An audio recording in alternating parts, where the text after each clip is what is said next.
January 1910. Halley's Comet is about to return. And this time, say scientists, the Earth will pass through its ghostly tail. With each passing week, this mysterious visitor becomes an ever bigger story. Comets have long been linked in people's minds to catastrophes of one kind or another. Plagues, wars, the death of kings. Even some scientists are concerned. A French astronomer, Henri Deslandres, warns of dramatic changes in weather. And indeed, just weeks before Halley's arrival, Paris is staggered by the worst flooding it has seen in decades. Deslandres' colleague, Camille Flammarion, has an even graver worry. He fears gases in the comet's tail might combine with nitrogen in the Earth's atmosphere to produce enough nitrous oxide, or laughing gas, to cause contagious gaiety, paroxysms of delight, and in the end, widespread madness and death.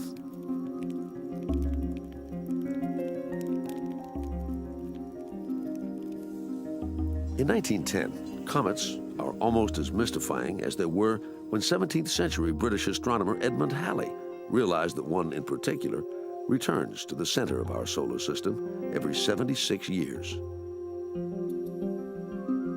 As Halley's namesake approaches, the excitement, anxiety, and business opportunities grow. But then, when it has come and gone, it is science, not superstition, that claims the day. Using newly developed tools, scientists gather photographic and spectrographic evidence that proves the comet's tail is too diffuse to affect our atmosphere, and that its icy heart is but a tiny fraction of the visible whole. As the 20th century dawns, there's a growing sense that the mysteries of our universe aren't as far beyond our grasp as we once believed.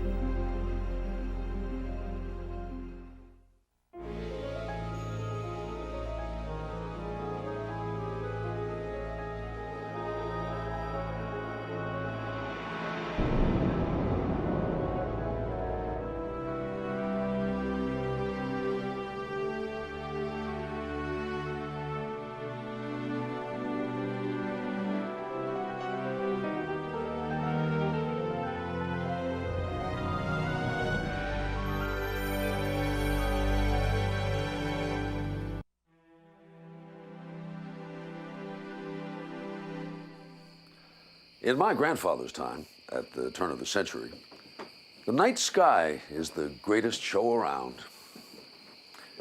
It plays week after week, even on Sundays, assuming the weather holds. Part of its power is its infinite mystery. No one knows where stars come from or why they shine.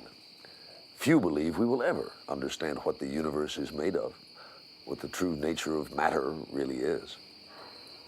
But then, within a few years, all hell breaks loose.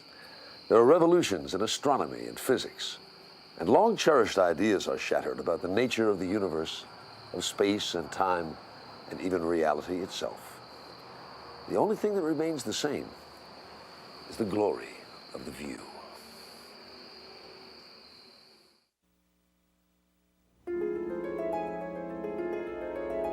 From the moment the telescope is invented, it's our window on the universe. In the 18th and 19th centuries, ever larger and more elaborate telescopes reveal ever more stars.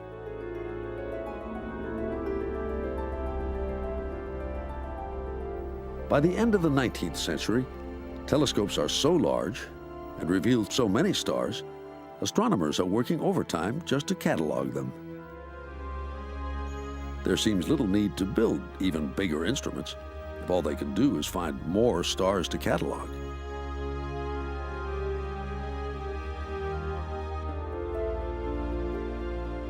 But George Ellery Hale disagrees. He's passionately convinced a big enough telescope will change astronomy in ways it's impossible to anticipate. And he's determined to make that happen. That passion brings him to Mount Wilson in Southern California, where the air is almost always free of turbulence and clouds. It's the perfect spot for an observatory. With funds from the likes of steel tycoon and philanthropist Andrew Carnegie, Hale sets out in 1908 to build on Mount Wilson the world's largest telescope. The instrument he envisions will be almost twice the size of any then in use. It will collect and focus light with a mirror 100 inches wide. Hale's enthusiasm is infectious and persuasive. It also masks the enormity of the technological challenge he's undertaking. Nobody is pouring glass, molding glass at the size that it's going to be necessary. Nobody is creating the kinds of beams and girders and the superstructure that's going to be necessary. These things weigh hundreds of tons, thousands of tons. You also have the difficulty that they're located on mountaintops. You have to build the roads. You have to build the living quarters for the astronomers. You have to have machine shops on site. It just goes on and on and on. These are almost kind of technological kingdoms in their own right, and they've never been designed on this scale before. Things seem to go wrong from the start. The mirror has to be the largest solid piece of glass ever made.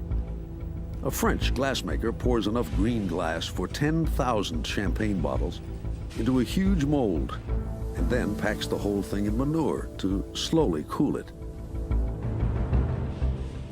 Unfortunately, it comes out flawed.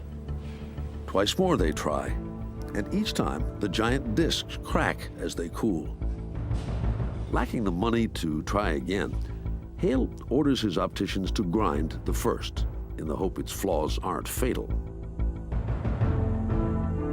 It takes 4 years of grinding and polishing to finish the mirror,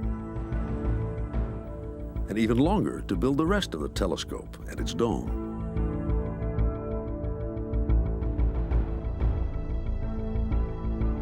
Hundreds of tons of steel and concrete are hauled up the mountain road at a cautious 10 miles per hour. Even at that speed, accidents happen.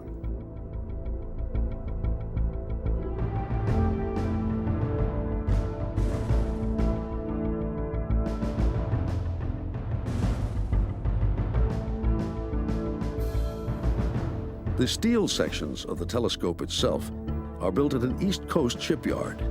Some are so big they must be shipped by boat to California. World War I has broken out, and German submarines are a constant threat. Long prone to bouts of depression, Hale's worries about the project begin to affect his health. Later on, he admitted that he had been visited by a companion, sort of described as a little green elf who might come to his bed or sit on his shoulder, perhaps to give him advice about how to run his life, how to raise money, who to talk to. It's hard to say. The elf perhaps helped him work out some of this stress. Whatever it is that carries Hale through, on November 2nd, 1917, the 100-inch telescope is finished.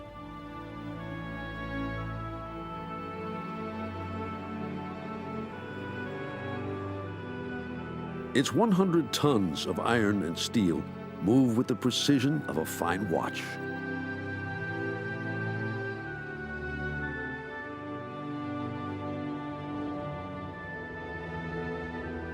Its 9,000-pound mirror can detect a candle 5,000 miles away.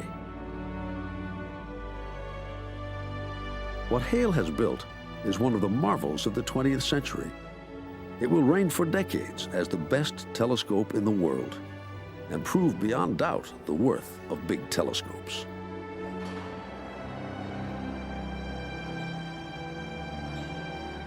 To spend a night here is the dream of astronomers the world over. You would open the dome, a kind of rolling like thunder, and you were alone on the mountain with a telescope. It's just you and the universe, or you and God, so to speak.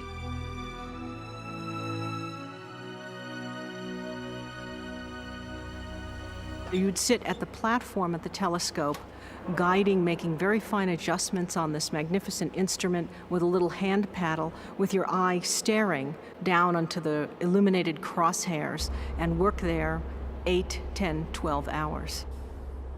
Oftentimes it was extremely cold. In winter they wore heavy coats, sometimes they wore bearskin or sheepskin coats. You could literally have your tears freeze to the eyepiece, and they wanted hot coffee, but Hale wouldn't allow it. He thought it was poisonous to the system. Easy, 20 hours. Coffee isn't all that Hale keeps off the mountaintop. In the 1920s, I would not have been allowed to work up here. In fact, I wouldn't have been welcome even as a wife or a visitor of any of the scientists. Hale, in his days at Yerkes, had found that the wives of some of the astronomers became a distraction to their monastic scholarly studies, and so they were essentially banned from the mountaintop. Ironically, without the contribution made by a woman, the first great discovery made with the 100-inch might not have been possible. The closest a woman could get to the field was, at the time, at the Harvard College Observatory, where major data collecting projects were in progress. Women were hired on to help to analyze the data, to do all the menial tasks that were below the duties of the men. Henrietta Leavitt is one of a dozen women who studied tens of thousands of photographic plates taken by men at distant observatories. Leavitt's task is to examine plates taken at different times and look for stars that vary in brightness. She notices a pattern in one class of stars, called Cepheids, and realizes the time it takes them to reach their maximum brightness can be used to determine how far away they are. It's a landmark discovery.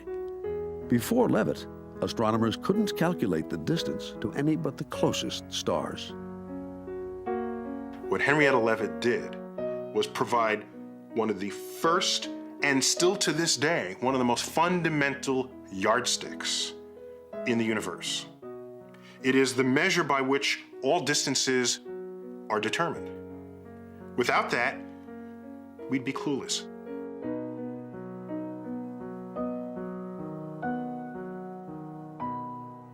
All the astronomers George Hale brings to Mount Wilson will, at some point in their careers, make use of Leavitt's celestial yardstick. But there's one for whom it will have special significance: Edwin Hubble. A star athlete in college, Hubble had won a Rhodes Scholarship and studied law at Oxford University in England. Upon returning home, however, he decides against becoming a lawyer and heads off to graduate school to take seriously a fascination with the stars that he has felt since childhood.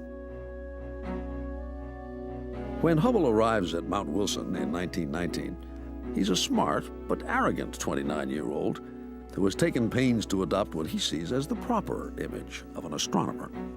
What he tries to do is to create this portrait of himself as a kind of natural-born patrician.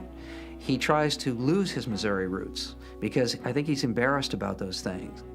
He sees the English gentleman as being the prototype of what he wants to become. He wears English tweeds, he wears knickers, which have gone out of fashion except on the golf course. He smokes a pipe. He spoke with an affected British accent. He had dueling scars, which were said to be self-inflicted when whispered among the staff. He loves being separate and apart from his fellow human beings, and he plays that to the hilt. In time, most of Hubble's personality quirks are overlooked because he's an excellent astronomer with a gift for asking the right questions.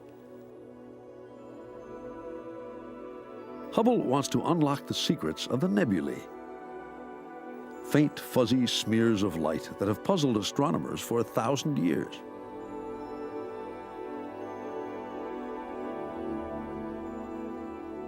Even with Hale's magnificent 100-inch, their true nature eludes him for 4 long years.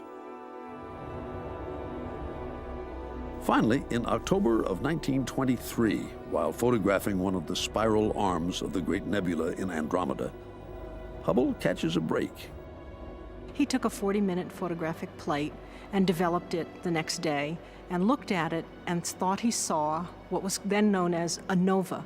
That was another hot topic. That is, what were novae, what were stars that brightened unexpectedly. So his curiosity piqued. He decided the next night, which was a better night to take another exposure, and took a deeper photographic plate. This plate has what he believes are 3 novae. Yet an even greater surprise awaits him. Well, when he got down to the mountain the next day and he began to compare the plates with those that had been taken earlier, he discovered that one of the 3 novae was not in fact a nova, but it was a Cepheid. And it's a eureka moment. He writes in capital letters on the slide itself, VAR, exclamation point, for variable star. Hubble knows instantly, thanks to Henrietta Leavitt's discovery about Cepheids, that this star and the system it's a part of must be very far away, and the universe must be far larger than anyone had dreamed. Yeah, it must have been a good moment for him. What he found was that the distance to M31, the Andromeda galaxy, one of, turns out, our nearest neighbors, is about 2 million light years. So people had been talking about the scale of our galaxy, 10,000, 20,000, 30,000, maybe 100,000 light years. What this meant was that M31 and all those other galaxies were not part of our system. They were themselves big systems equal to the Milky Way. There are, in fact, billions of galaxies, each one containing hundreds of billions of stars. Hubble's discovery of the stunning size of the universe and the multitude of stars and star systems that can be found within it changes forever our picture of the cosmos.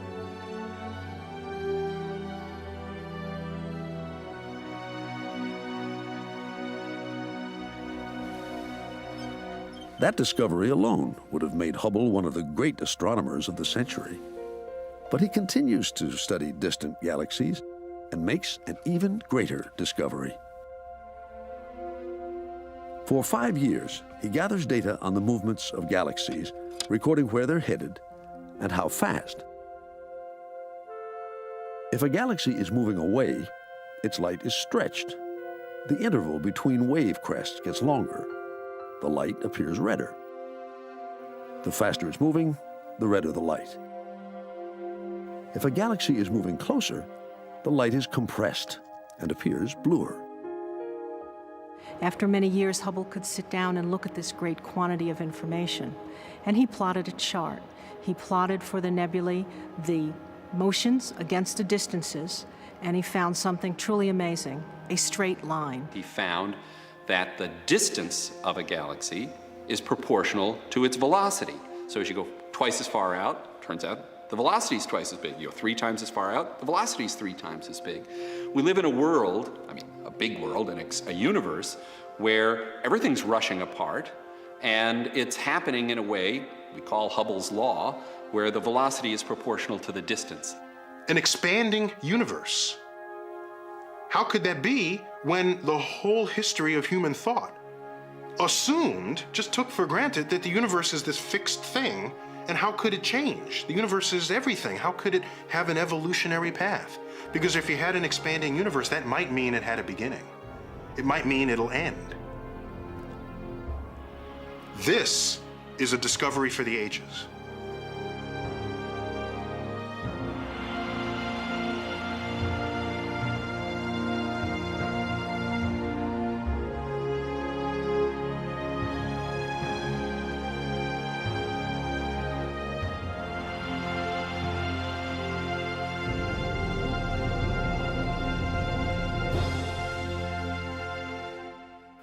Before Edwin Hubble's discovery, even the great physicist Albert Einstein assumed that the universe is fixed and eternal. His original equations for general relativity had predicted a changing cosmos, but Einstein was unable to believe his own theory. So he added what he called a cosmological constant to bring the universe to rest. Years later, in 1931, Einstein travels to Mount Wilson to meet Hubble. While there, Einstein declares that his cosmological constant is the greatest blunder of his scientific career. Of course, by this time, Einstein can afford to admit to a mistake or two. He's already renowned as one of history's greatest scientists, the man who redefines gravity, space, and even time.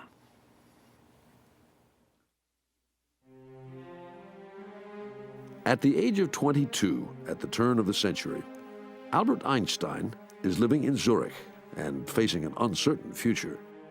He dreams of becoming a professor of physics, but he can't get a job. He has alienated most of his college teachers, and they won't give him the recommendations he needs. In early 1902, he moves to Bern. He's tired of scraping by with what he can earn giving private lessons, and a friend's father has offered to help him get a job there. It's with the Swiss Patent Office. He's a technical clerk, third class, reviewing applications for patents on new inventions. Einstein was a perfect fit for his patent work. And those patents that he considered were, in my view, absolutely formative of his scientific style. He'd sit down every day with stacks of documents, and his job was to strip away all the complications, to take a patent like this and figure out, did this violate the basic laws of physics? What was its central idea? Was it that central idea new, or was it something that had been known? And those sorts of decisions, which he made every day looking at these new devices, shaped his sense of how to strip down a physical problem down to its absolute essentials. What are the principles? It's this same approach that compels Einstein to re-examine fundamental assumptions of classical physics, including ideas about space and time that seem to everyone else inescapable.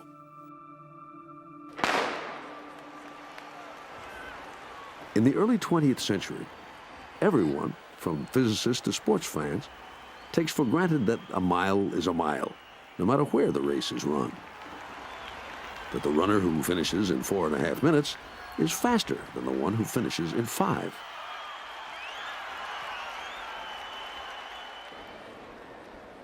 Common sense tells us that time and space are the same everywhere and for everyone.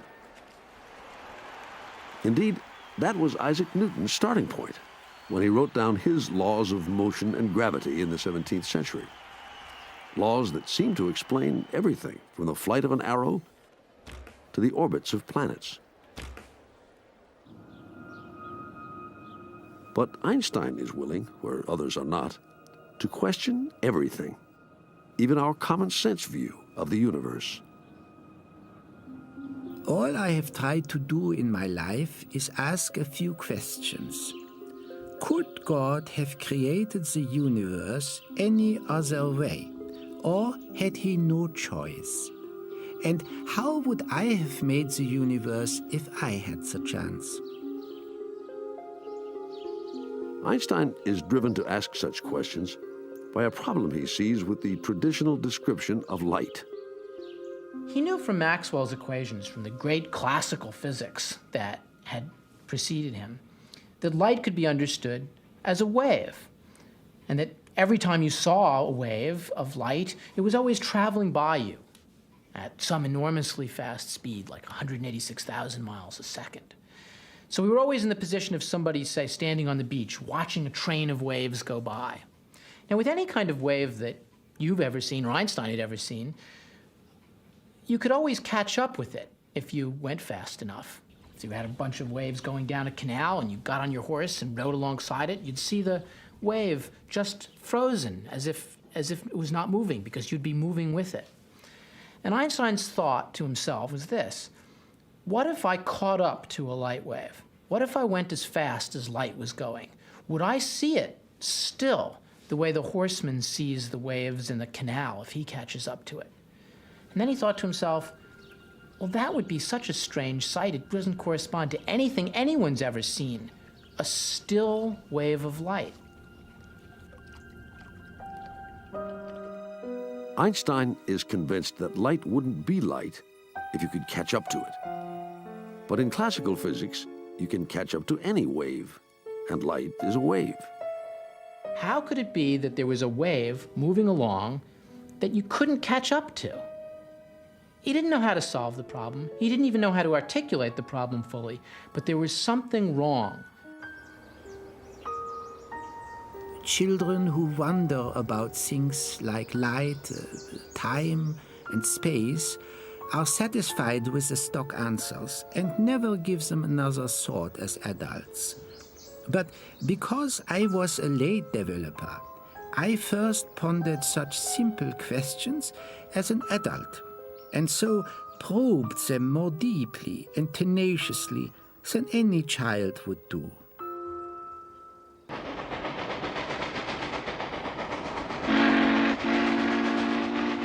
In order to simplify the problem he sees with light, Einstein uses a series of thought experiments that take place only in his imagination, like a journey on a train. From James Clerk Maxwell's equations, we know that the light reflected from my face traveling toward this mirror must move at 186,000 miles per second. Okay, Einstein said, but what if the train were moving at the speed of light?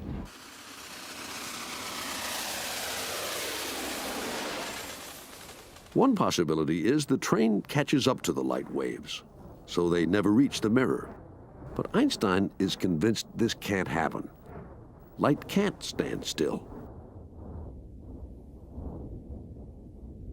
And what does it mean if I do see my reflection in the mirror? Well, from my point of view, everything is just fine. But for the person standing outside of the train, there's a problem. That person sees the train moving by at 186,000 miles per second, and therefore the light reflected from my face traveling toward the mirror must be traveling at twice that rate, or 372,000 miles per second. 372,000 miles per second is the speed of light added to the speed of the train carrying the light. Physicists have added speeds this way since the days of Galileo. But Einstein concludes this simple adding of velocities is wrong, because the speed of light never changes. It's always 186,000 miles per second, even if its source is in motion. Whether on or off the train, you have to get the same measurement for the speed of light. The stunning consequence of this is that someone off the train measures rulers on the train as short and clocks on the train as running slow.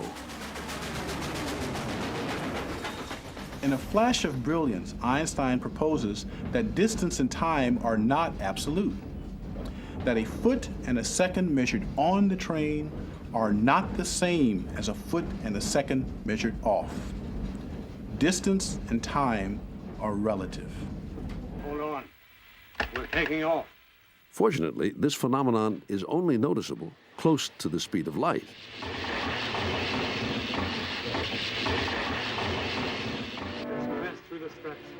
Imagine yourself alongside early 20th century science fiction swashbuckler Flash Gordon.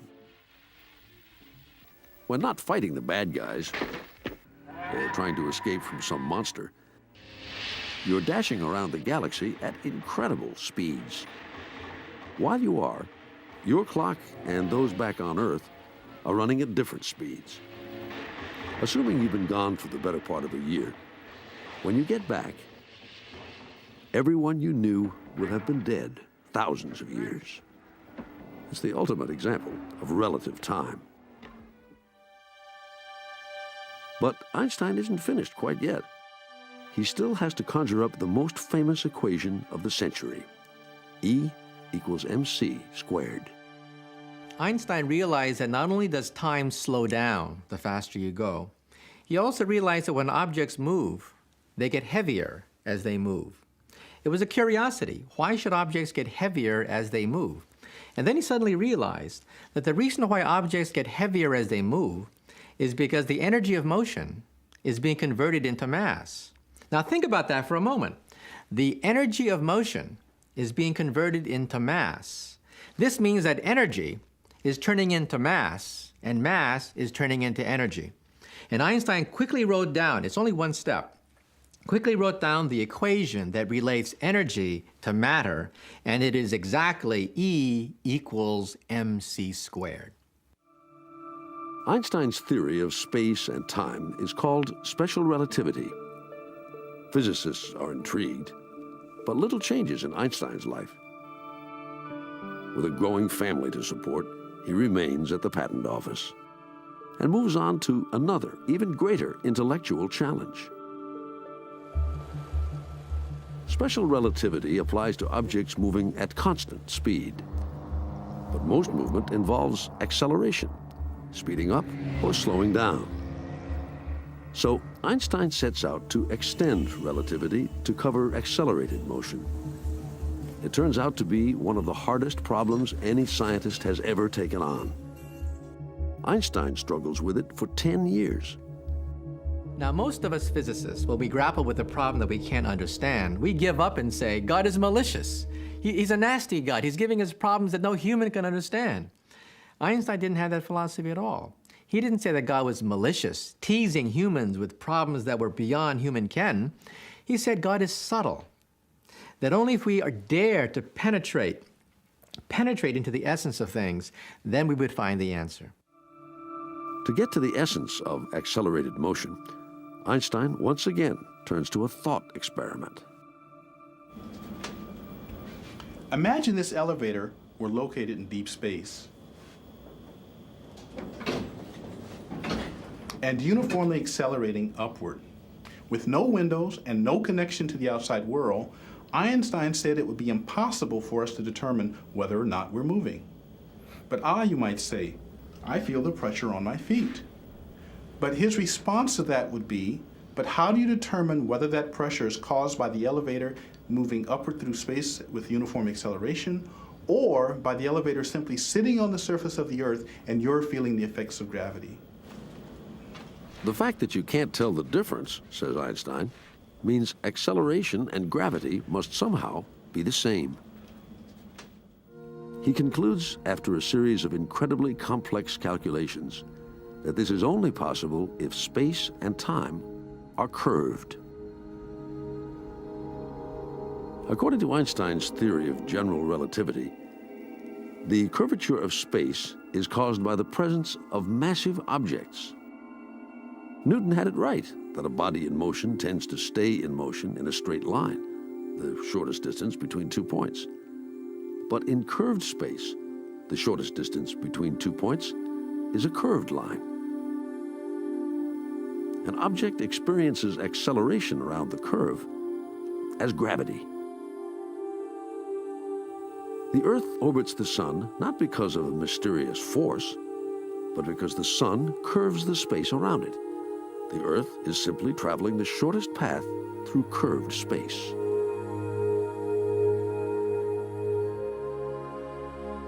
Einstein's theory of general relativity perfectly describes the motions of planets, stars, and galaxies, both in space and in time. Suddenly, physics could say something about the fate of the universe. It could ask questions about whether the universe as a whole had a certain curvature, whether it would come back in on itself, whether it would expand out forever.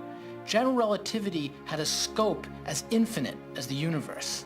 The world is not the same place once you understand these theories. Space and time are somehow the same thing. That's very different from my experience as I go through life. And I can never go back to looking at things the way they were before I understood this theory.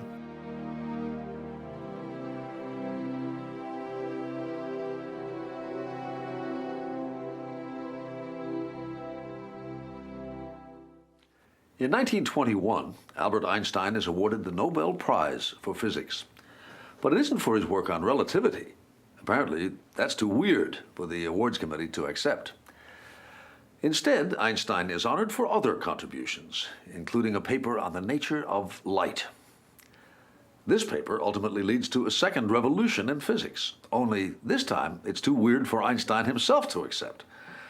It's called quantum mechanics. Quantum mechanics comes out of the struggle to understand the structure of atoms. What physicists in the early 20th century learn is that in the world of the very small, the seemingly impossible is commonplace. Things don't exist until someone looks at them. We're unable to say exactly what path something takes to get from point A to point B. Uncertainty and chance are woven into the very fabric of existence.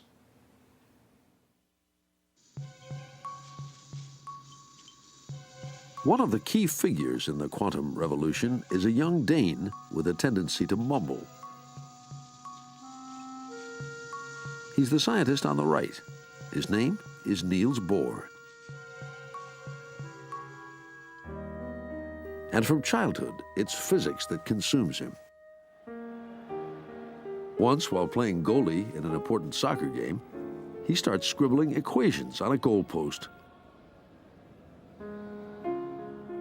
Only the screams of an ardent fan snap him out of his reverie in time to stop an opposing player's potential goal.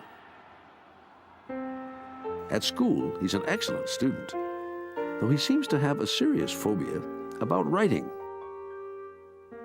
As a graduate student, he dictates his entire doctoral dissertation to his mother, causing a family fight when his father insists that the budding PhD learn to write for himself. He never does. After his marriage, his wife gets the job. In 1912, shortly after receiving his doctorate, Bohr travels to England.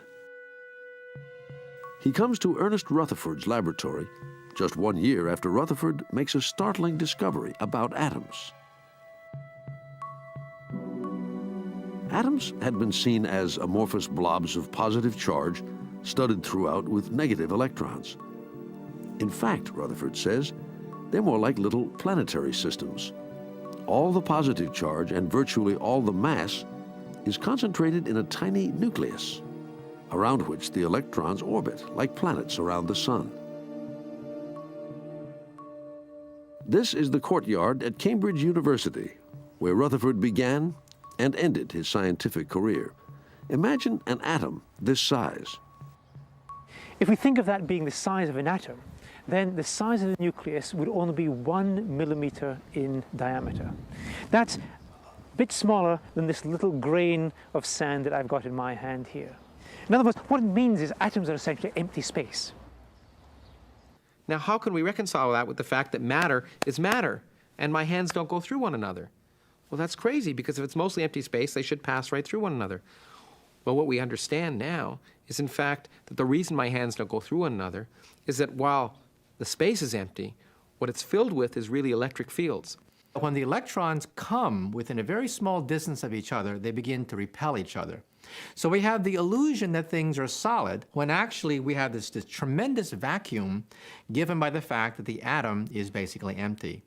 Now, this means that I'm not really sitting in this chair at all. The atoms of my body are about 1 angstrom hovering over the atoms of this chair. Rutherford's conception of the atom is a breakthrough, but almost immediately he finds a paradox at the heart of it.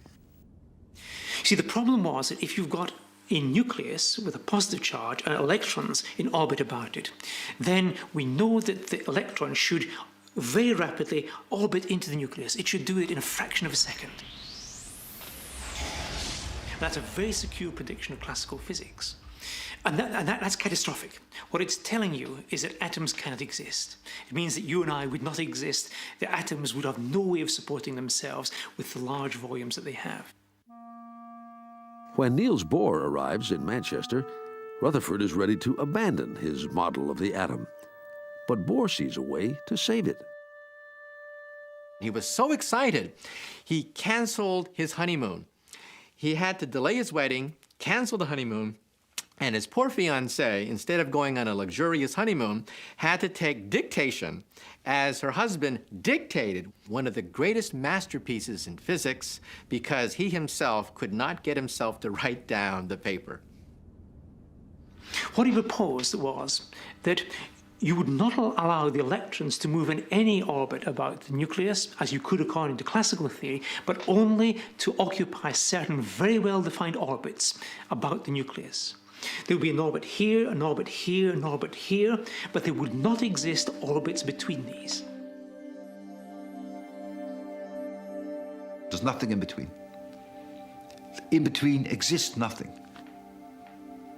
And that's very non-Newtonian. If you take the Earth and you could move the Earth a little bit closer to the sun, no problem. It would have a different orbit, would be stable, would have a different time to go around the sun, no problem. That you cannot do with an electron around a nucleus. You cannot just change the orbit by a little bit. You have to change it by, so to speak, a lot. Bohr's idea that electrons can have only certain orbits draws inspiration from other new theories that suggest heat and light come in units that can't be divided, called quanta. But applying this quantum idea to matter is practically sacrilegious. In fact, most physicists disapprove of Bohr's theory. Whenever they meet, they scoff at the idea that an electron can be in some places but not others, that matter comes in some sizes but not others. If it's not nonsense, at least it doesn't make sense. This is just a cheap excuse for not knowing what's going on. The assumptions are too bold, too fantastic. They can't be right. In time, two camps emerge. A group around Bohr, which believes in his so-called quantum theory of matter, and those who cling to the classical view. No less than the true picture of nature is at stake. In 1926, Werner Heisenberg, a 25-year-old German physicist, comes up with a mathematical description of atoms that goes a long way toward legitimizing Bohr's view. Classical physicists remain unconvinced. Heisenberg's mathematical matrices are too complex, and the mysterious comings and goings of electrons are just too hard to imagine. Within a year, an Austrian named Erwin Schrödinger offers an alternative. Schrödinger had this beautiful theory of the electron as a wave. It was smeared out over space and time. It wasn't a particle at all. Physicists loved this idea. We had a physical picture. We could look inside the atom.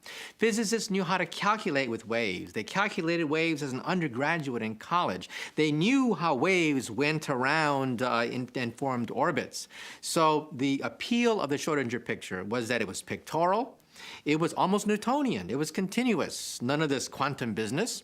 And you could calculate with it. So which is it? Is matter made up of waves or particles? They seem to be complete opposites. Waves can pass through one another, sometimes canceling each other, sometimes making even bigger waves. But particles, on the other hand, bounce, smash, exert force when they meet. They can't cancel each other out. So these two pictures clashed with each other, and they debated. And they had arguments, and they yelled and screamed at each other. In fact, one day, Heisenberg was so worried that he simply came down with hives and hay fever and tremendous case of allergies, worrying about whether or not the rival picture was correct. In 1926, Bohr and Heisenberg invite Schrödinger to Bohr's new institute in Copenhagen to try and work out their differences. Heisenberg writes about the visit.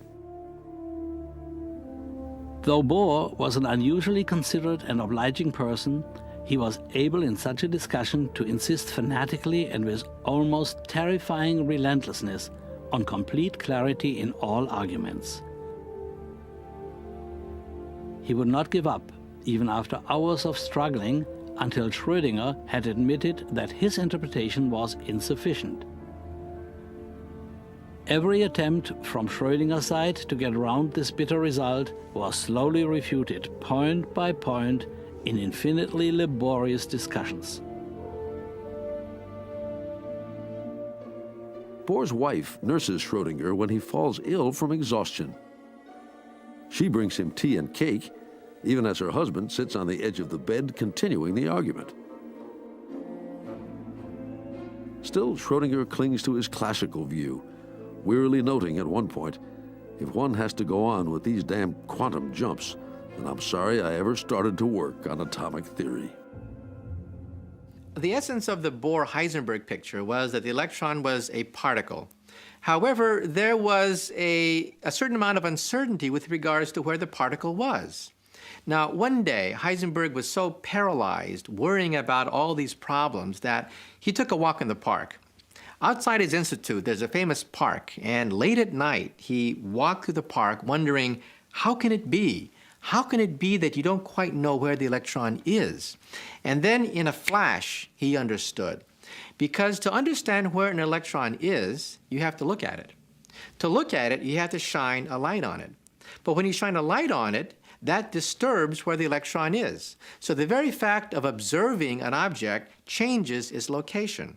Therefore, he realized that uncertainty is an essential part of his picture. Heisenberg calls his insight the uncertainty principle. In a clear mathematical way, it says, the more you know about a particle's position, the less you can know about its speed and direction. And the opposite is also true. The more you know about a particle's speed and direction, the less you can know about where it is at any given time. And when he finally had that idea, he realized that he could merge the Schrödinger picture with the Bohr-Heisenberg picture to give us the modern-day theory of the quantum principle. In other words, the electron is a point particle, but you don't know quite where it is. And the probability of finding it at any given point is given by a wave, the Schrödinger wave. So we now have this beautiful synthesis of waves and particles. Heisenberg's principle indeed is very, very non-intuitive. Frankly speaking, I'd call it bizarre. But you can see it at work. Suppose I have a laser beam here. And I use laser beam because that's right, but I could use any other light for that matter. And I make here an opening, a slit, a vertical slit. And here goes the laser beam right through the slit. Light goes on, and here I project this onto this wall or screen, projection screen. And what do I see? Well, you see exactly what you predict. You see here this laser spot from this beam. But now I'm going to make this vertical slit narrower and narrower and narrower. What now are you going to see? Well, you're going to see exactly what you predict. You're going to cut off the edges of the circle, and the spot gets narrower and narrower and narrower. But now you come to the point that this narrow slit, say, is only 1/100th of an inch wide. And now Heisenberg's principle comes in. Because now you know so precisely in the horizontal direction where the light is, that as it emerges from this slit, the direction of the light is no longer determined according to Heisenberg's principle. And so now what you're going to see, it's going to spread out in the horizontal plane, and therefore what you're going to see on this projection screen is going to get wider. Extremely non-intuitive. Because what am I doing? I'm making the slit narrower and narrower and narrower and narrower. And what do you see ultimately? That the beam horizontally becomes wider and wider and wider and wider and wider and wider and wider. Now that is very non-intuitive, but it's the way the world works. According to the quantum theory, even the most bizarre events have a probability of taking place. There's a certain probability that I will dissolve and simply rematerialize on the other side of that brick wall. Now, you may say to yourself, well, that's impossible. We've never seen anyone dissolve and rematerialize on the other side of brick walls. But we actually give this problem to our graduate students. To our PhD candidates, we ask them to calculate, using the quantum theory, what is the probability that you will find yourself on the other side of a brick wall? Now, to tell you the truth, you would have to wait longer than the lifetime of the universe for such an event to take place. So you don't have to worry. Your atoms are not going to dissolve, and you're not going to rematerialize on the other side of brick walls. But there is a probability you can calculate for that event happening. And then you can ask yourself the question, do I understand it? I don't even know what that means, understanding. I have problems with that. Physics describes things, describes phenomena. And as long as it is predictable, as long as that formalism applied in a certain situation gives you the right answer, who cares? Who cares what the meaning is of understanding? I think I leave that up to philosophers. And I think they don't have a clue either, of course, but they... Yeah. There are some physicists who refuse to accept that quantum mechanics represents the full story of the subatomic world. The most famous is Albert Einstein. Quantum mechanics is very worthy of regard, but an inner voice tells me that this is not the true Jacob.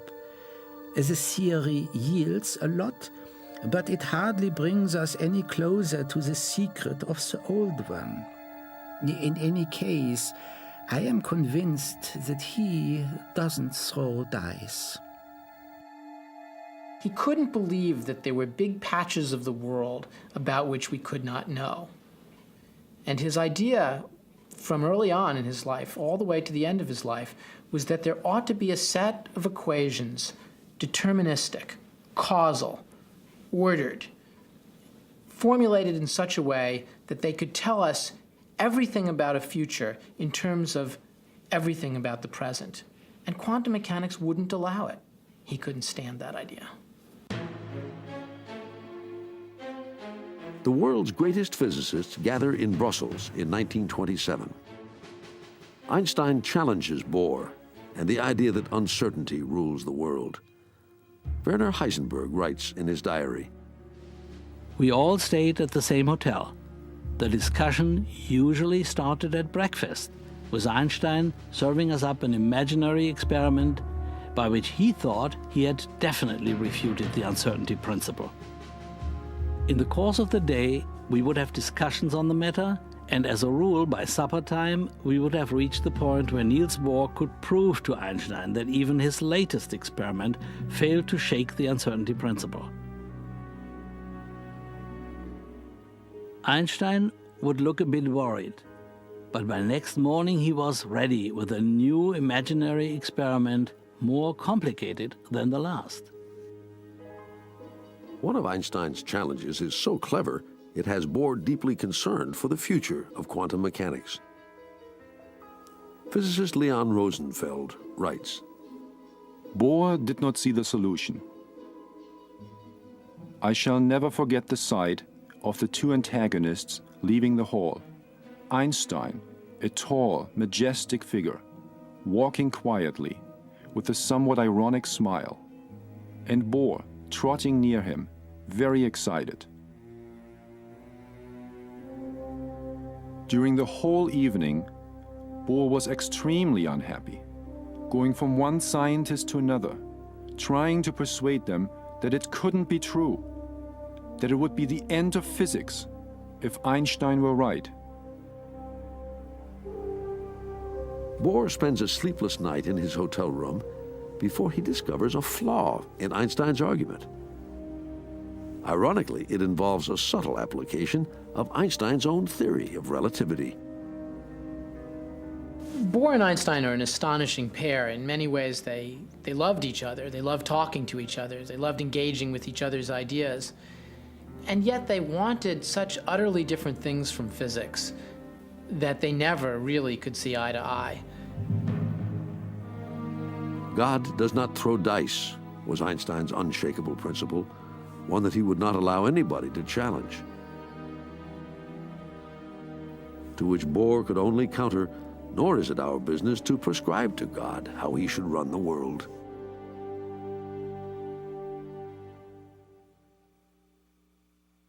Einstein and Bohr had their last battle about quantum mechanics in 1933. By this time, both relativity and quantum theory are almost universally accepted by physicists as the most powerful ideas they have for explaining the world. Now, attention shifts to another challenge, figuring out what goes on inside the atom. Physicists want to know what holds the nucleus together. They want to know if protons, electrons, and the newly discovered neutrons make up everything in the universe, or if these particles are made up of something even more fundamental. In the process, what begins as an intellectual quest turns out to have explosive consequences.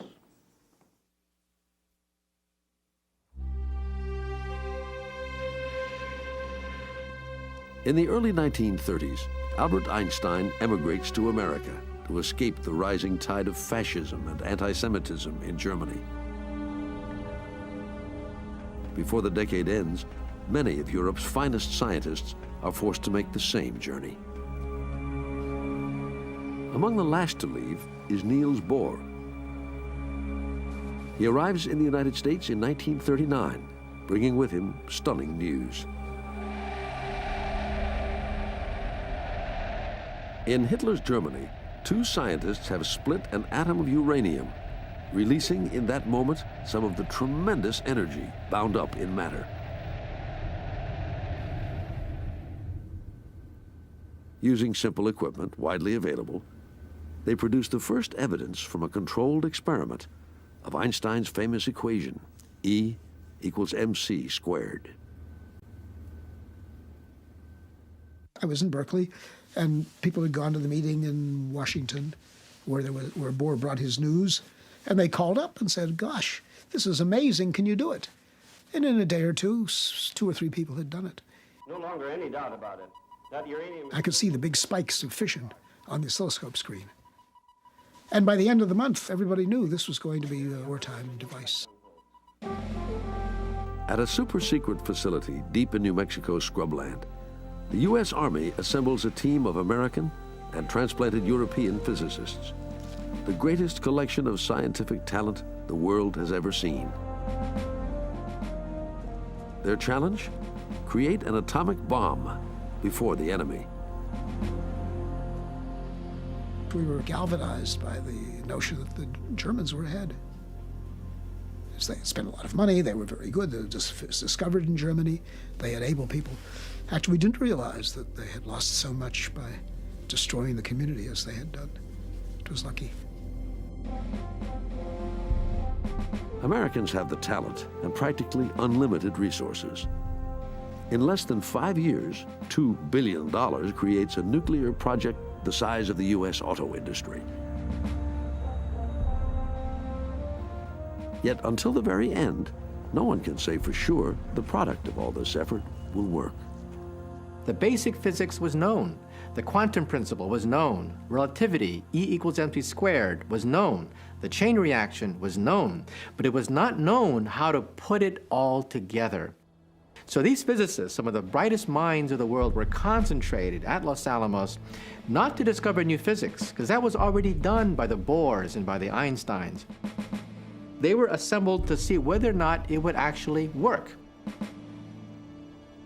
When I first brought the plutonium sphere in contact with a high explosive, I was quite scared about high explosive.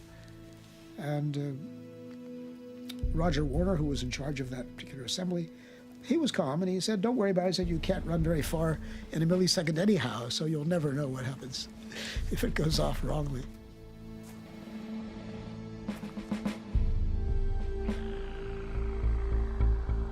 It was a new world. Everyone could see that. Maybe it would bring an end to the war. That was very good, but who knows what was going to come after that? We didn't know.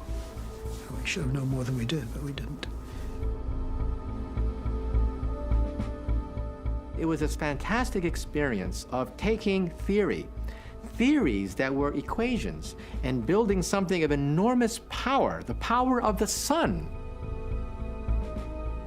But just like the opening of Pandora's box, perhaps humanity was not ready for cosmic fire. Perhaps humanity was not mature enough to handle the power of the sun now being placed on the earth.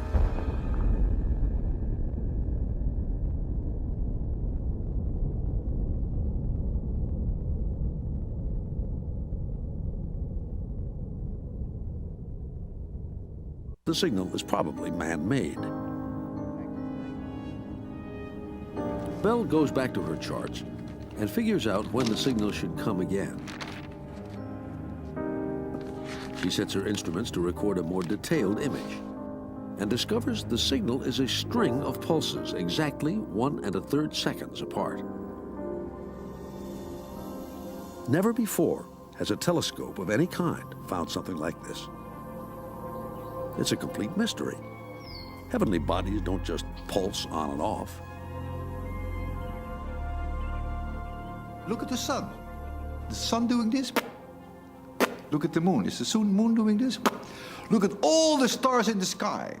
Look at them with your naked eye. Have you ever seen one go? Nothing, right? And one way out, it didn't explain everything, but one way out was to say, well, maybe it's little green men sending a signal to us.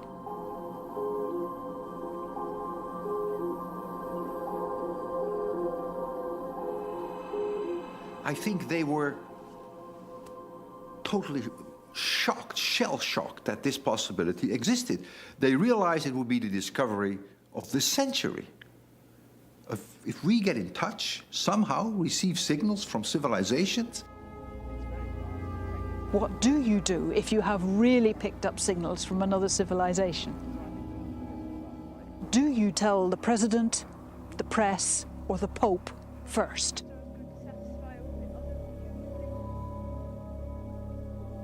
Before they can tell anyone anything, Bell finds what could be a second signal. She heads out to the antenna on a cold November night to check it out. And I came out on my scooter, slithering all over the place on the ice. And when I got here, the machinery wasn't working properly because of the cold. But I flicked switches, I kicked it, I cursed it, I breathed hot air on it, and I got it to work for 5 minutes. And it was the right 5 minutes, and it was the right setting so as it was looking at the right bit of sky. And in came whoop, whoop, whoop, whoop. Very like the first lot, but not totally the same. A little bit different, 1 1/4 seconds instead of 1 1/3. And that settles the little green men question, because it's so unlikely there'll be 2 lots of little green men, opposite sides of the sky, both deciding to signal to an inconspicuous planet and using a not very intelligent way of doing it also. So it had to be something stellar. The news of Bell's pulsing stars spreads rapidly through the astrophysics community. It is clearly an important discovery. What they are and how they pulse is a real mystery. Formed in a rotating medium. So if you take a large object collapsing and it rotates enough, then you go back to the old argument that we had that maybe it breaks up. Perhaps it's a white dwarf. Perhaps the residue doesn't get to the... Finally, a physicist connects what Bell has found with an old theory about the death throes of stars. This theory, long assumed to be untestable, predicts that when a large enough star runs out of nuclear fuel, it will collapse and crush the atoms within it. What's left is like nothing else in the universe, an incredibly dense object made almost entirely of neutrons. Every open space that you can think of between electrons in the atoms is squeezed out, and it becomes one huge nucleus. And the electrons are pushed into the protons, forming neutrons. That's why we call them neutron stars. A neutron star has typically a radius of about 10 kilometers, 6 miles. But the amount of matter in a neutron star is a little bit more than the total mass, the total matter that we have in the sun. A spoonful of this neutron star matter would weigh, if you like the word weighing, in pounds, it's 2 times 10 to the 11. It's a 2 with 11 zeros pounds in 1 spoonful.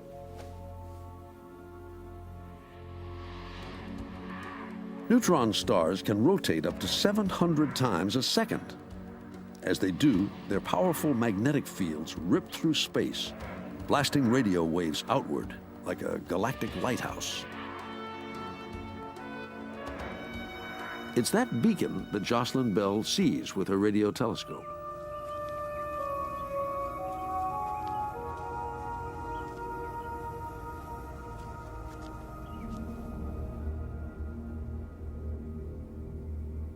Theory had said that neutron stars are possible, but for decades, astronomers and physicists clung to the view that they're just too weird to be real. Bell's discovery is dramatic confirmation that the universe is stranger and more fantastic than anything we experience in our corner of the cosmos.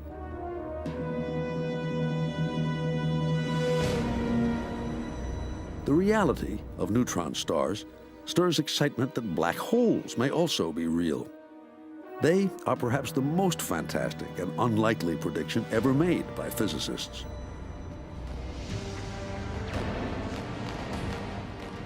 World War I had just broken out when Albert Einstein publishes his general theory of relativity. Among those fighting on the Russian front is a German astronomer and physicist named Karl Schwarzschild. With the war raging around him, Schwarzschild discovers that Einstein's equations predict the existence of a star so unimaginably dense that even light cannot escape it. From the battlefield, he sends Einstein his calculations. Just weeks after receiving Einstein's reply, Schwarzschild dies on the front lines. Einstein marvels at Schwarzschild's work, but he never accepts that such a star could really exist. As he puts it, it just doesn't smell right.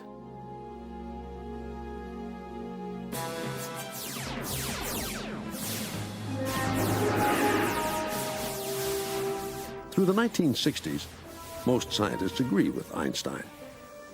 But the public is completely taken with the idea of a dark star from which escape is impossible, and where time and space cease to exist.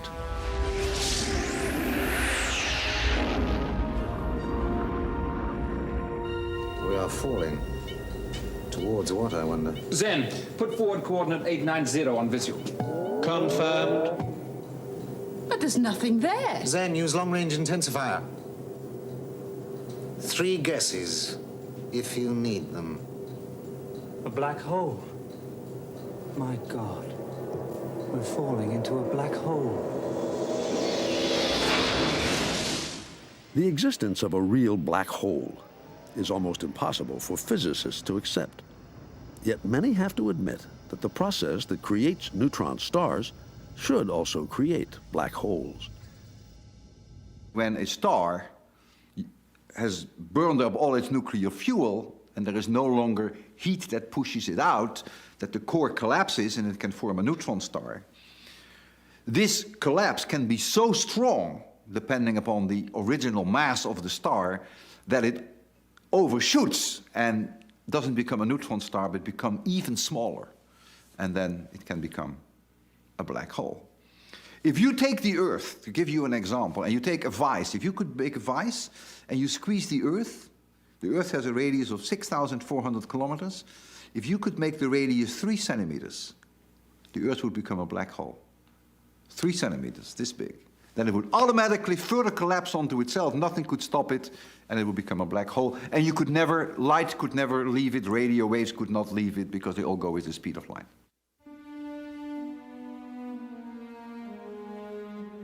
Finding something that doesn't give off light or any other kind of radiation is tricky, to say the least.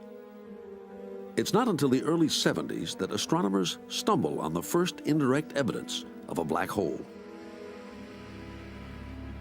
The first clue comes when X-ray telescopes reveal an area of intense violence and temperature in the constellation Cygnus.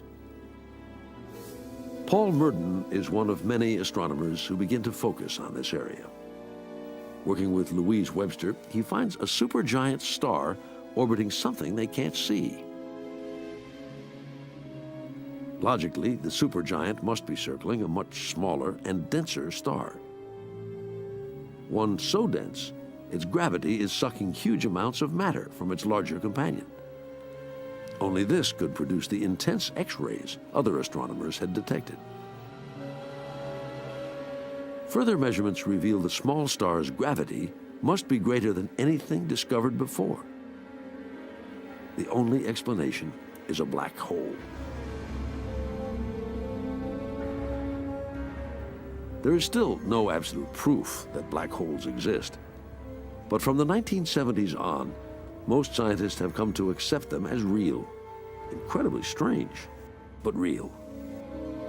Because with a neutron star, at least you can imagine it has a surface.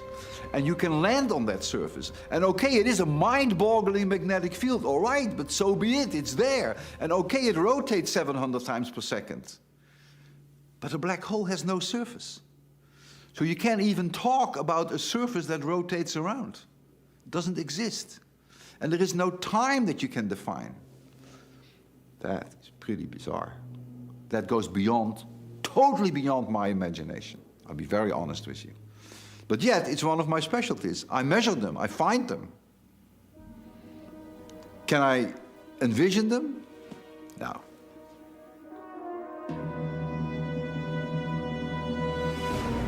Current theory holds that there are billions of black holes in the universe, including enormous ones at the center of most galaxies.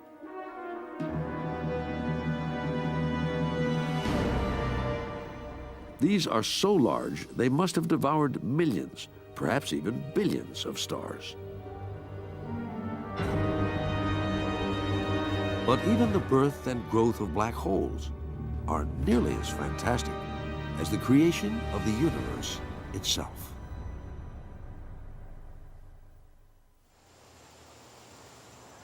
For most of human existence, the question of how everything began is one that only religion dared to answer. But with Edwin Hubble's discovery that the universe is expanding, some scientists begin to believe that they too might have something to offer. Their reasoning goes something like this: if the universe is expanding, then in the past it must have been smaller. Go far enough back, and everything must have been crunched together at a point of infinite density. Our universe began, they suggest, when that point exploded, creating the expansion we still see today. This vision comes to be called the Big Bang theory of creation. At the start of the 1960s, scientists are equally divided between this Big Bang theory and a competing notion that the universe is eternal, called the steady state theory. But there's no real hard evidence for either one. In fact, almost no one expects the debate will ever be resolved. In the early 60s, Robert Dicke, an astrophysicist at Princeton University, comes up with what he thinks is a way to test whether or not the universe started with a Big Bang. He's convinced that if it happened, the entire universe should be filled with radiation left from the moment of creation. Bob Dicke's reasoning was quite interesting. He reasoned that if the universe had gone through this Big Bang phase, it must have been very hot and very dense, and there must have been a lot of heat radiation, very high temperature. And he couldn't find any theoretical way to get rid of this radiation. It must still be around. It's cooled off because the universe expanded, but it must still be around and in the microwave band, the band where radar works. It's a truly amazing possibility. 15-billion-year-old heat transformed by the expansion of space into low-level radio static that permeates every corner of the universe. If it's there, the only cosmological theory that can explain how it got there is the Big Bang. The nice thing about Dicke's theory is... Dicke convinces David Wilkinson and another young physicist to build an antenna and search for this cosmic background radiation. ...on a very specific curve called the black body curve. We weren't in any particular hurry because Bob Dicke's idea was so original. We weren't too worried about somebody else getting there before we did. So we charged ahead rather slowly. We had no microwave equipment at all. We had to order things new. We went down to Arch Street in Philadelphia and dug around in the World War II surplus shops to find things that were cheap. Bob Dicke is a rather frugal experimentalist, so if we could find it in the junk shop, we did that. This is the antenna that resulted. It's carefully calibrated using super-cold helium. While Wilkinson is building it, two other scientists, just 30 miles away, are setting up an experiment that seems to have nothing to do with the Big Bang. With colleague Arno Penzias, Bob Wilson plans to use this microwave antenna to study our galaxy. He's unaware of Dickey's idea. In fact, he doesn't believe in the Big Bang, but prefers a universe with no beginning or end. I like the steady state. It is philosophically satisfying because there's no end to the universe in the future. It goes on forever in the same sort of state that it is. And there's no beginning for it either. So physicists generally like steady state because they don't like to have a time beyond which they can't know anything. Wilson and Penzias are then just getting started on their scientific careers. They have no desire to confront a problem as difficult as whether or not the universe had a beginning. They just want to make some small contribution to astronomy. Doing science by ourselves was a great new adventure. We sort of had a chance at Bell Labs to become scientists, in the real sense, and make use of this unique instrument. And we really devoted ourselves to it. Wilson and Penzias believe the Holmdel antenna will make a great radio telescope because it's designed to reject all extraneous signals or noise. But from the very first time they use it, extraneous noise is exactly what it seems to be picking up. Every time we started up, we saw the same noise level. Everywhere in the sky we pointed, we saw the same noise level. It isn't a lot of noise, but they fear it's enough to compromise some of their research. So they decide to find out what's causing it and get rid of it. They check to see if it's there at night. They check to see if it's there in different seasons. They check all possible ground-based sources of radio noise. They check the antenna itself and tape all its joints. They double-check every piece of equipment in the system, and the noise is always there.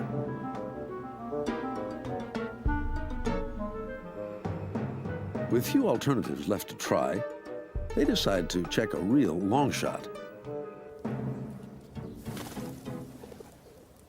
A set of pigeons had started roosting up in the throat of the thing, and of course they'd coated it with the same white pigeon droppings that you see on statues and so forth in the city. We got a ladder from the carpenters and a couple of push brooms and some scrub brushes and scraped off the difficult ones and swept the whole thing out.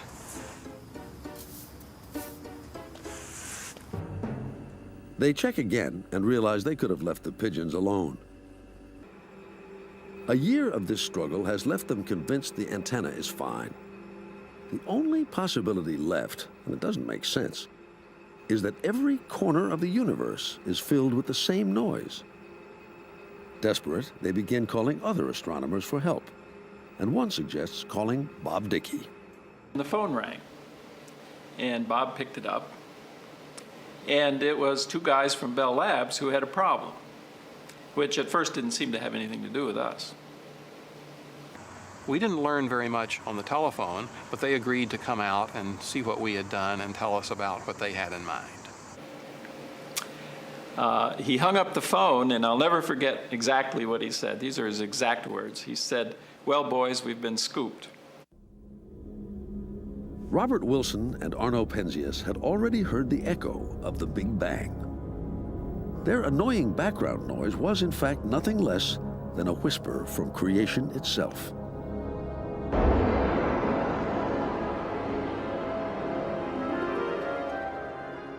In the beginning, some 15 billion years ago, the universe exploded from a single point.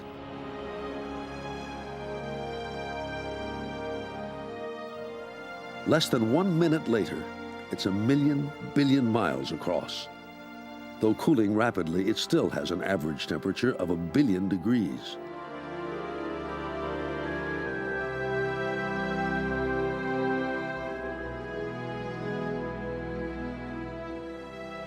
The universe continues to expand and cool. Gradually, gravity draws together atoms, and then clumps of atoms. It takes 1 billion years before stars form and galaxies are created.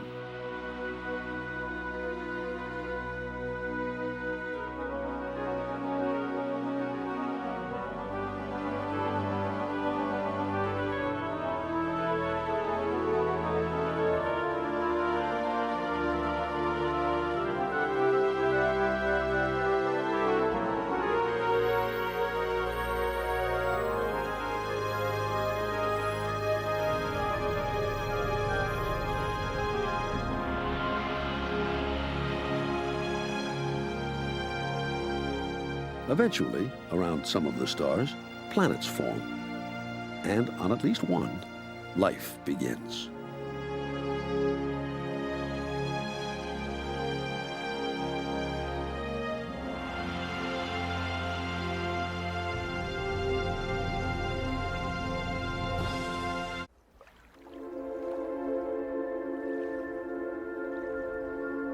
When we look at nature, we see the complexities, the differences among things. But scientists tend to look for the connections, the simplicity that lies at the heart of it all. The more you learn about nature, the simpler it looks. And that's why I think we will find a final theory. Because although I can imagine things getting infinitely more complicated, complication without end, I can't imagine simplicity without end. The whole progress of physics has been toward a more and more simple description of nature. And how simple can things get? Simplicity must finally terminate. There must be something so simple that we can't imagine anything more simple. But in the years following World War II, physicists are stunned to find their dream of ultimate simplicity slipping away. Experiments meant to reveal simplicity find ever greater complexity.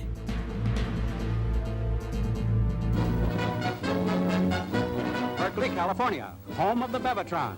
The BeV stands for billions of electron volts, world's most powerful atom smasher.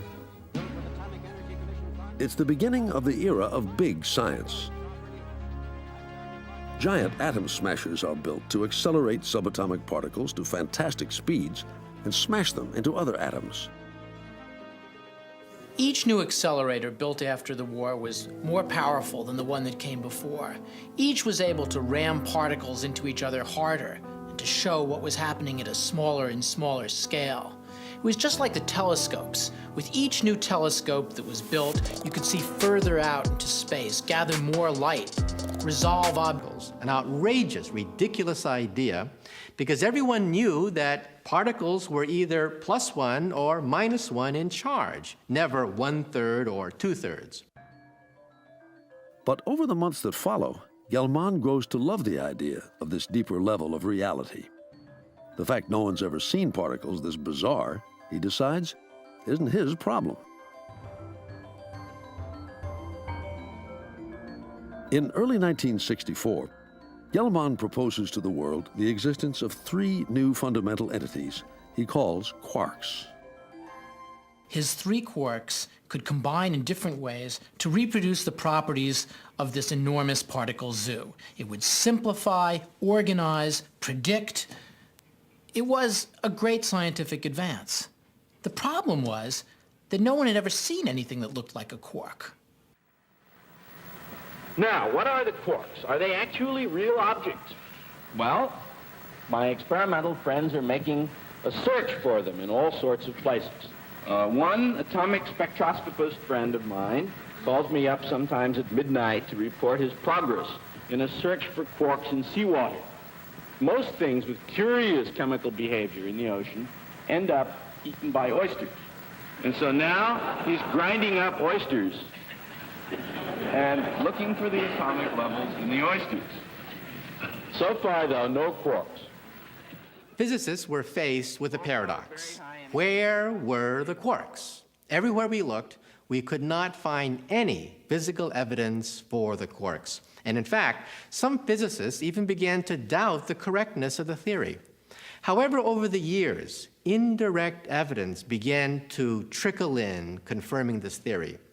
And now when experimenters take a hard look at the proton, they see strong evidence of the quarks inside, and also of the Quarks may be real, but they're still pretty strange.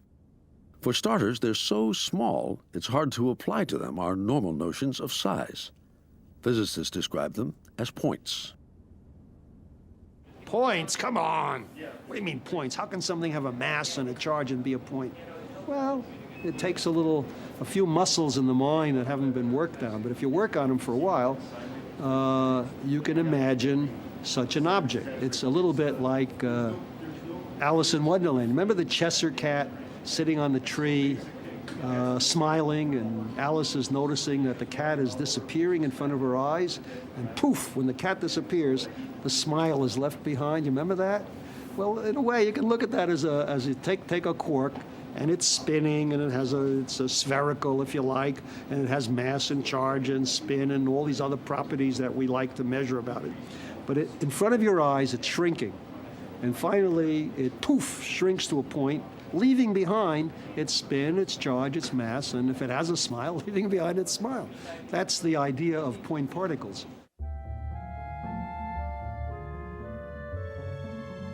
With quarks, physics' journey into the heart of matter takes a giant step toward its goal of finding an ultimate particle from which everything is made. Instead of hundreds of fundamental particles in nature, now there are simply 3: electrons, quarks, and neutrinos, tiny particles with almost no mass that rarely interact with the stuff we're made of.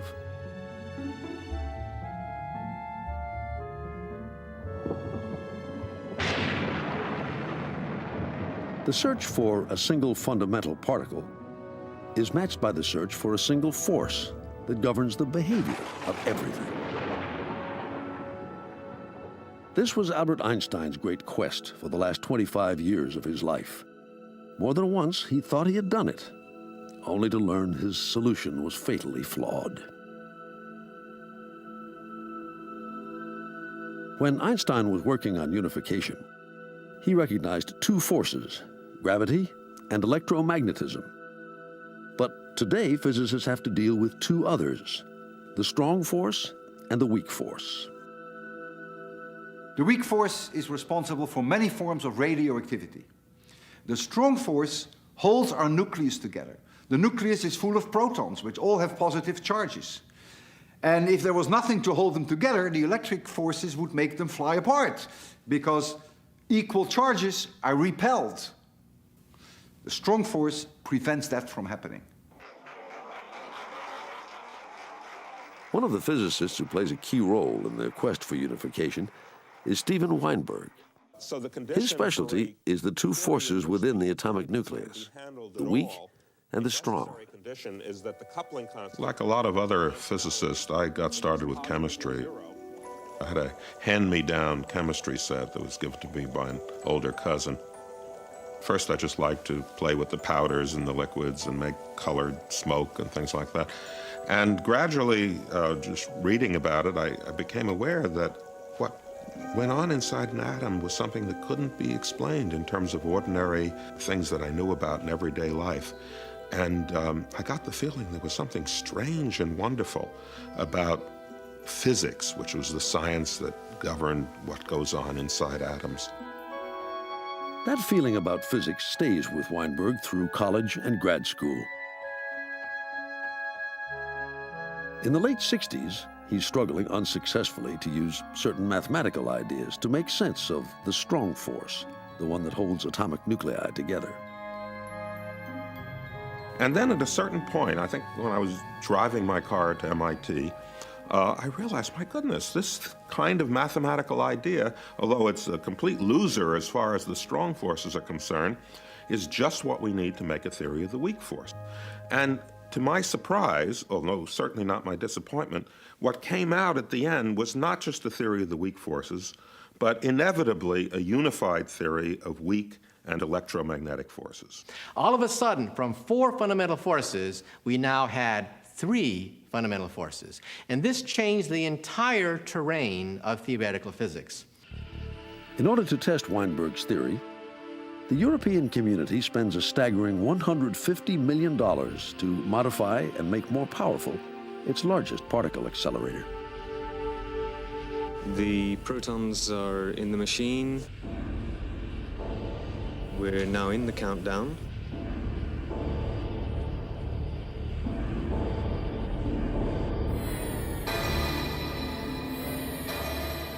In the subatomic shrapnel created in these collisions lies the evidence that confirms the correctness of the electroweak unification. The four fundamental forces are now three. But just as three types of particles doesn't satisfy, neither does three forces.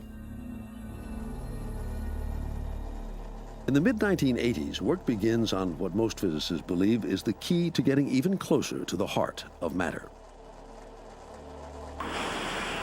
It's called the Superconducting Supercollider, or SSC. With an underground particle ring 50 miles long, it's designed to recreate the conditions of the universe in its first trillionth of a second. It was to be a device so large it would enclose towns inside it. It was a machine that would require buses to get from one part to another. It was a machine that would ship volumes of data equivalent to the entire Library of Congress out to distant laboratories around the world with amazing frequency. The detectors, the sites where the actual physics would be conducted, would cost $1 billion apiece and have somewhere near 1,000 physicists and probably an equivalent number of technicians at each one. But in 1993, after an investment of $2 billion, construction on the SSC is halted. Years of escalating costs have eroded congressional support. The message to scientists is, find another way to hunt for the ultimate particle and the ultimate force. Physicists are devastated. When the American particle physics community gambled on the SSC, they had essentially to shut down program after program in the hopes that they could convince the politicians that by making these sacrifices, they should receive the amount of funds necessary to build the superconducting supercollider. When the SSC was canceled, they essentially lost everything.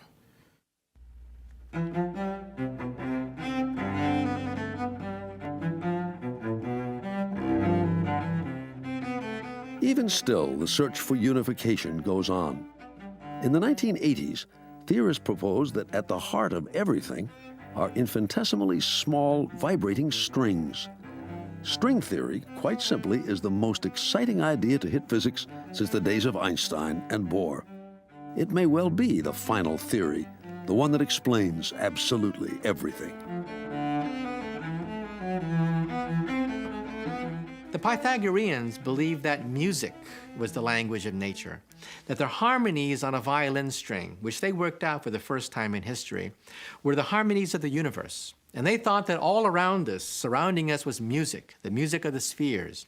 Unfortunately, that idea never got anywhere, because that couldn't explain the elements. Now we think that if I have a super powerful microscope and could peer into an electron, I would see a vibrating violin string.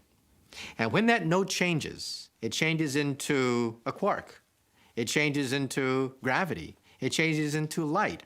So in other words, our bodies are nothing but collections of strings.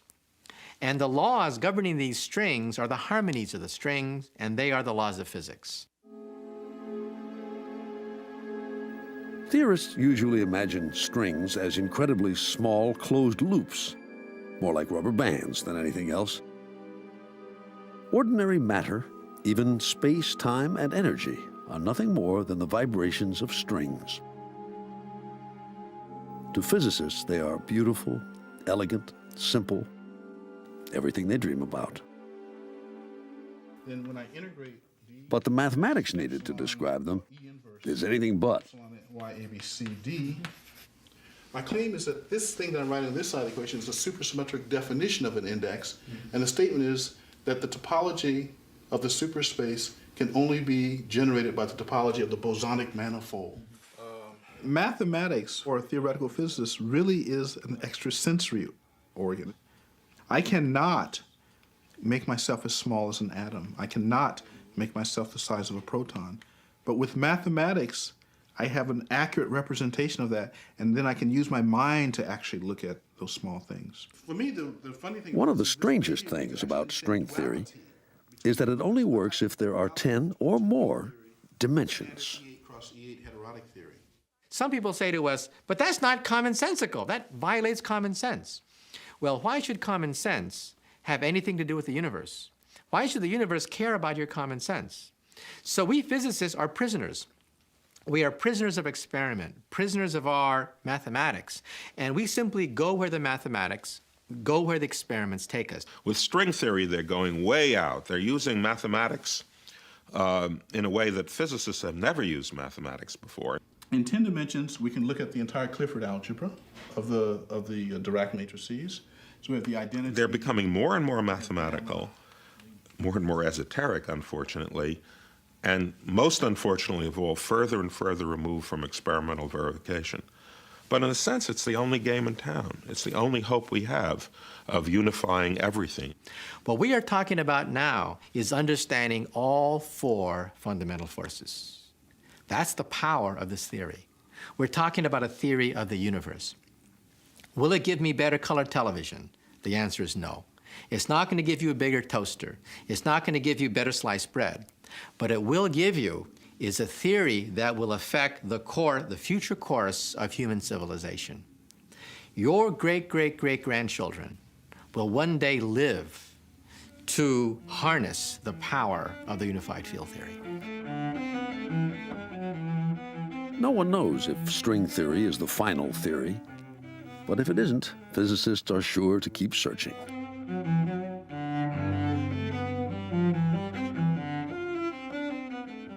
I think it's almost a religious belief that things must somehow very deep down be simple.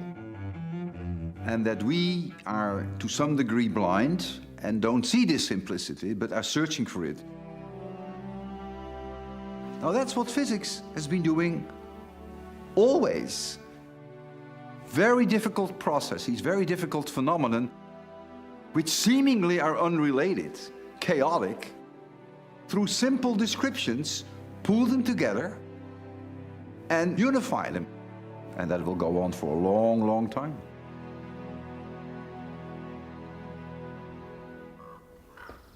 Astronomers will also keep trying to solve the mysteries of the universe.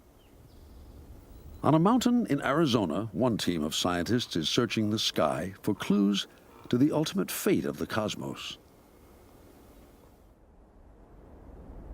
At this and other telescopes around the world, they're measuring light from stars halfway across the universe. And this is supernova. Then Bob Kirshner and his colleagues will use those measurements with Einstein's equations to calculate the approximate mass of the entire cosmos. This is not easy.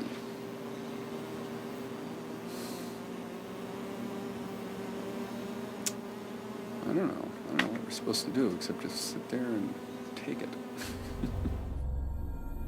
If Kirshner finds enough mass, it means the universe will one day stop expanding and will collapse back upon itself in what astronomers call the Big Crunch.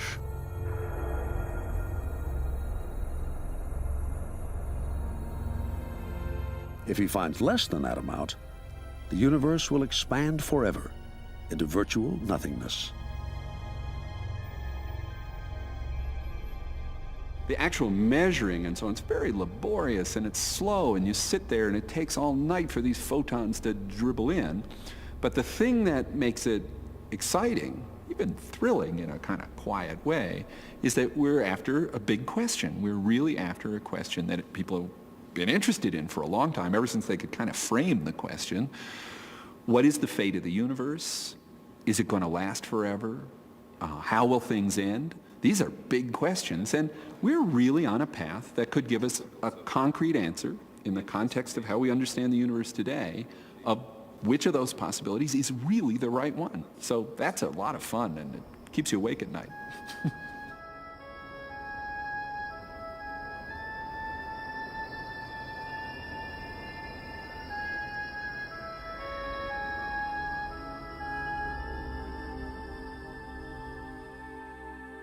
Calculating the total mass of the universe will also shed light on what may be the biggest question facing 21st century astronomy: the mystery of dark matter. That's matter we can't see, but we know must be out there, because we've measured its gravitational effect on the things we can see.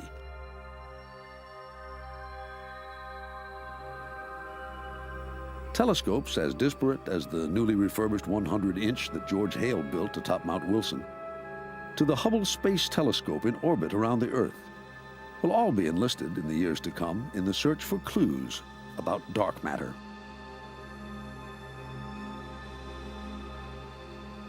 Theorists believe 99% of the mass of the universe is invisible to telescopes. If that's the case, it's like a modern Copernican revolution. Right? Copernicus told us that the Earth wasn't the center of the universe. Okay? Then we learned indeed that the sun wasn't the center of the universe, and our galaxy isn't the center of the universe. Now we're learning that this dark matter, which may be made of stuff which is completely different than anything we see on Earth, is the dominant stuff of creation. That means if you took away you and me and the stars and everything we see in the universe, the real universe would still be there.